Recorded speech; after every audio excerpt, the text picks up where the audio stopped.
সাবেক প্রধানমন্ত্রী শেখ হাসিনাকে ফেরাতে ১৪ জন কাজ করছেন কি? ১৪ জন উঠে পড়ে লেগেছেন শেখ হাসিনাকে কিভাবে ফেরানো যায় এবং বর্তমান সরকারকে কিভাবে উৎখাত করা যায় সেরকম কর্মকাণ্ড ভেতরে ভেতরে চলছে। অনুসন্ধান কি সেরকমটাই বলছে? সেরকম রীতিমতো বিস্ফোরণ ঘটানো মন্তব্য করেছেন আল জাজিরার বেশ আলোচিত সমালোচিত সাংবাদিক জুলকারনাইন শায়ের। তিনি তার ফেসবুক পোস্টে সেরকম একটা আভাস দিয়েছেন এবং সেখানেই তিনি বলতে চেয়েছেন এমনকি শেখ হাসিনার এজেন্টরা বাংলাদেশের বর্তমান অন্তর্বর্তীকালীন সরকারের অভ্যন্তরেও রয়েছে, উপদেষ্টা পরিষদেও রয়েছে। কি আসলে সত্য ঘটনা? শেখ হাসিনা ফিরছেন এই আলোচনা অনেক দিন থেকেই যখন চলছে, তখন জুলকারনাইনের গত ৪ দিন আগে করা এই পোস্টটা এখন ৪ দিন পরে এসে অনেক বেশি আলোচিত হচ্ছে, যখন কিনা পার্শ্ববর্তী দেশ ইন্ডিয়াতে বিশ্ব গোয়েন্দা প্রধানদের রীতিমতো সম্মিলন ঘটেছে। তুলসী গ্যাবার্ড এসেছেন ইন্ডিয়াতে এবং তার সঙ্গে যুক্তরাজ্য, কানাডা, অস্ট্রেলিয়া সহ ২০টি দেশের গোয়েন্দা প্রধানরা ভারতে এসেছেন। সেখানে আন্তর্জাতিক গোয়েন্দা প্রধানদের একটা সম্মেলন হবে।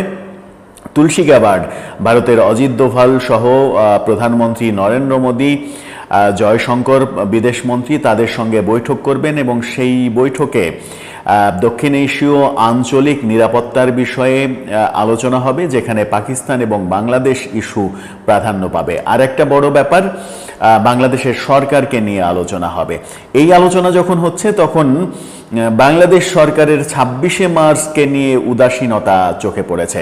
সব মিলিয়ে আলোচনা করবো এই ভিডিওতে। থাকলাম শেখ হাসিনাকে ফেরাতে ১৪ জন মানুষ, ১৪ জনের একটা টিম কাজ করছে।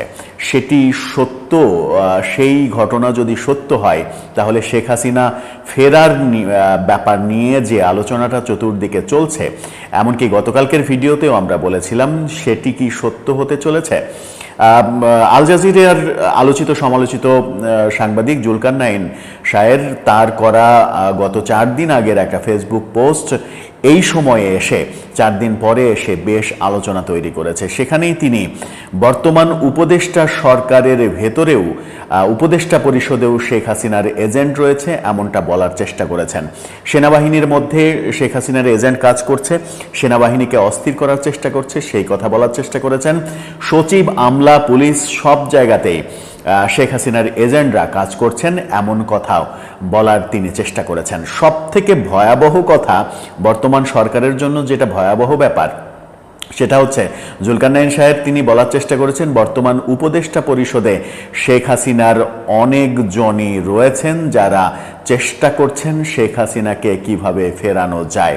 জুলকারনাইন শায়ের যা লিখেছেন, চলুন একটু সেটার দিকে দৃষ্টি দেওয়া যাক। তিনি লিখেছেন, অন্তর্বর্তীকালীন সরকারের কেন্দ্রস্থলে অবস্থিত কতিপয় উপদেষ্টা যারা অত্যন্ত দুরভিসন্ধিমূলক উদ্দেশ্য নিয়ে সরকারে প্রবেশ করেছে, তারা কিছুতেই সাধারণ নির্বাচনের মাধ্যমে দেশে একটি রাজনৈতিক সরকার যেন ক্ষমতায় আসতে না পারে সেই লক্ষ্যে কাজ করে চলেছে। এই চক্র বাংলাদেশ সেনাবাহিনীর ভেতরেও অস্থিরতা সৃষ্টি করছে।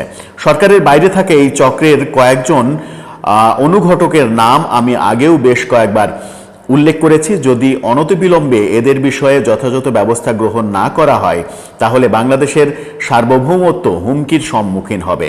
এই চক্রের সদস্যরা প্রধান উপদেষ্টাকে নেতিবাচকভাবে প্রভাবিত করছেন। যথাসময়ে নির্বাচন অনুষ্ঠিত না হলে ডক্টর ইউনূসও সম্ভবত তার পদটি ত্যাগ করবেন, আর সেই সুযোগে তার পদটি বাগিয়ে নিতে সচেষ্ট রয়েছে এই চক্র। সেই লক্ষ্যে তাদের পছন্দের একজনকে কিছুদিন আগেই ক্যাবিনেটে নেওয়া হয়েছে। উপদেষ্টা, সচিব, গুরুত্বপূর্ণ সামরিক বাহিনীর শীর্ষ কর্মকর্তা সব মিলিয়ে এদের মূল ইনসাইডারের সংখ্যা ৯ জন, আর ভাইটাল আউটসাইডার অ্যাক্টর রয়েছেন ৫ জন। এছাড়াও আরও বেশ কয়েকজন রয়েছে। ইনসাইডার হিসেবে ৯ জনকে বলেছেন, আউটসাইডার হিসেবে ৫ জনকে, অর্থাৎ সরকারের বাইরে আছে এরকম ৫ জনকে ইন্ডিকেট করা হয়েছে। মোট ১৪ জনের একটা টিম। তারা ফাইলপত্র ঘেটে কিভাবে শেখ হাসিনাকে আবার ক্ষমতায় আনা যায়, কিভাবে এই সরকারকে ফেলে দেওয়া যায়, এই সরকার ডক্টর ইউনূসকে সরিয়ে দিয়ে সেই পদটা বাগিয়ে নেওয়া যায় এবং সেই সুযোগে শেখ হাসিনার পক্ষে নির্বাচনী কার্যক্রম তৈরি করে আগামী নির্বাচনে শেখ হাসিনাকে আবার বিজয়ী করা যায়, শেখ হাসিনাকে বীরের বেশে বাংলাদেশে আনা যায়, সেই চেষ্টা করছে। জুলকারনাইন শাহের এই তথ্য জানেন, অথচ বাংলাদেশের বর্তমান উপদেষ্টা সরকার কি এই তথ্য জানে না? কিছুদিন আগে জুলকারনাইন শাহের একটা পোস্টকে কেন্দ্র করে সেই ব্যাপারে সরকারকে পদক্ষেপ নিতে দেখা গেল, অথচ এই ব্যাপারে সরকার কি কিছুই জানে না? সেইটা একটা বড় প্রশ্ন।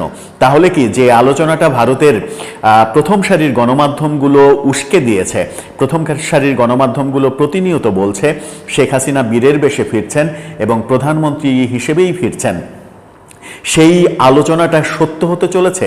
এই আলোচনা যখন করছি তখন ভারতে আন্তর্জাতিক গোয়েন্দা প্রধানদের সম্মিলন হচ্ছে।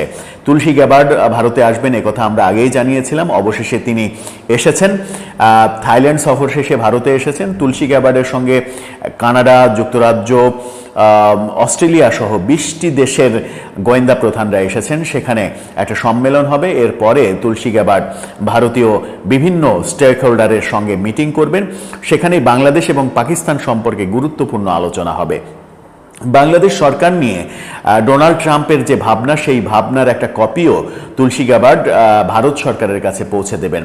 নরেন্দ্র মোদীর সঙ্গে যদি তুলসী গ্যাবার্ডের আলোচনাতে বাংলাদেশ প্রসঙ্গ স্থান পায়, তাহলে সেটি কোন পর্যায়ে যাবে সেটাও চারিদিকে আলোচনা হচ্ছে।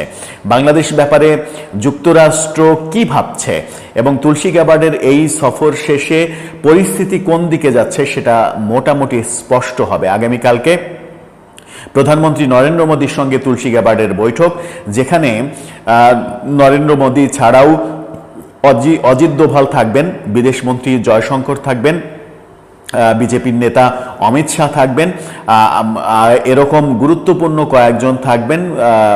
সেই বৈঠকেই বাংলাদেশ সম্পর্কে আলোচনা হবে বলে ভারতীয় গণমাধ্যমগুলো খবর দিচ্ছে। যদি বাংলাদেশ সম্পর্কে নতুন কোনো তথ্য আসে, বাংলাদেশের ব্যাপারে হস্তক্ষেপ করতে যদি আমেরিকা এবং ভারত চায়, তাহলে বাংলাদেশের পরিস্থিতি কোন দিকে যাবে সেটা একটা মুখ্য আলোচনার ব্যাপার। এই আলোচনা যখন করছি তখন বাংলাদেশ সরকারকে নিয়ে আবার নতুন আর একটা সমালোচনা শুরু হয়েছে। চারিদিকে ধর্ষণ কাণ্ড যখন চলছেই, যেটি ঠেকানো যাচ্ছে না, আসিয়ার মর্মান্তিক মৃত্যু আমরা দেখেছি, ঠিক সেই সময়ে সরকারের পক্ষ থেকে একটা খবর সামাজিক যোগাযোগ মাধ্যমে ভাইরাল হয়েছে। 26শে মার্চ মহান স্বাধীনতা দিবস এবং জাতীয় দিবসে চিরাচরিত যে কুচকাওয়াজ অনুষ্ঠান হয়, সেই কুচকাওয়াজ নাকি এবার হবে না। কুচকাওয়াজ করার মানসিকতাই সরকার নেই, এরকম কথা শোনা যাচ্ছে। 26শে মার্চে মহান স্বাধীনতা দিবসে ঐতিহ্যবাহী এই কুচকাওয়াজ না করার পেছনে কি কারণ থাকতে পারে সেটি নিয়েও আলোচনা চলছে। তাহলে কি বাংলাদেশে পাকিস্তান পন্থা জেকে বসতে চলেছে? এই আলোচনা সর্বত্র যখন হচ্ছে, তখন বাংলাদেশের জন্য বোধহয় একটা বড় খারাপ খবরই যে মহান স্বাধীনতা দিবস এবং জাতীয় দিবসে কুচকাওয়াজ হবে না। সরকার তাহলে কোন পথে হাঁটছে? সরকার প্রধান ডক্টর ইউনূস যে রিসেট বাটনের কথা বলেছিলেন, ইতিহাস মুছে দেওয়ার কথা বলেছিলেন, সেই রিসেট বাটন কি কাজ করতে শুরু করেছে? সেই আলোচনা চতুর্দিকে চলছে। আদতে সরকার কি করছে কি করছে না সেটা বোধহয় এখনো বুঝে উঠতে তারা পারছে না। দর্শক, আপনার কি মনে হয় সব মিলিয়ে আমরা কোন দিকে ধাবিত হচ্ছি?